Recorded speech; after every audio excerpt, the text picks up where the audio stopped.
സദൃശ്യവാക്യങ്ങൾ അധ്യായം 13 വാക്യം 8. മനുഷ്യന്റെ ജീവന് മറുവില അവന്റെ സമ്പത്തു തന്നെ, ദരിദ്രനോ ഭീഷണി പോലും കേൾക്കേണ്ടി വരുന്നില്ല.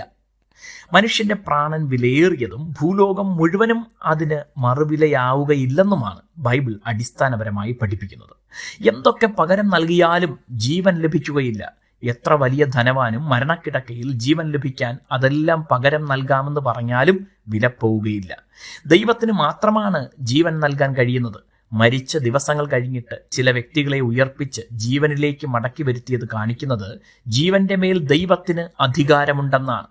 എന്നിരുന്നാലും ഭൂമിയിലെ ആയുഷ്കാലം മനുഷ്യന്റെ പാപം നിമിത്തം ദൈവം പരിമിതപ്പെടുത്തി.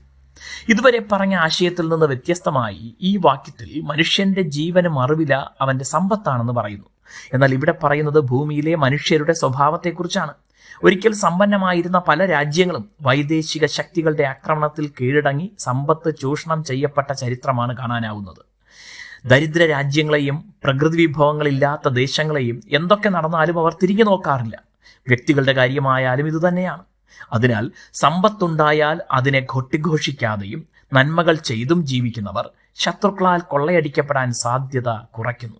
തങ്ങൾക്കുള്ള സമ്പത്ത് കൊള്ളയടിക്കപ്പെടാതിരിക്കാൻ സൂക്ഷ്മതയുള്ളവരായിരിക്കുക, സുരക്ഷയുണ്ടാക്കുക തുടങ്ങിയ കാര്യങ്ങളും ചെയ്യാൻ കഴിയുന്നതാണ്. ഇതൊക്കെയാണെങ്കിലും സമ്പത്ത് കൊള്ളയടിക്കപ്പെട്ടാലോ എന്ന ഭയം ധനവാന്മാർക്ക് എപ്പോഴും ഉണ്ടാവും.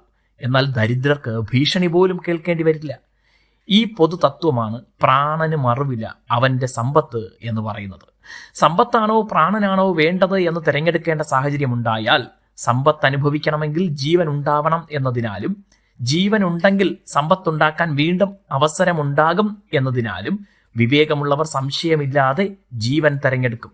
അങ്ങനെയെങ്കിൽ ധനത്തിനുമുപരി നിത്യജീവൻ എത്രയധികം തിരഞ്ഞെടുക്കണം. ദൈവം നിങ്ങളെ അനുഗ്രഹിക്കട്ടെ.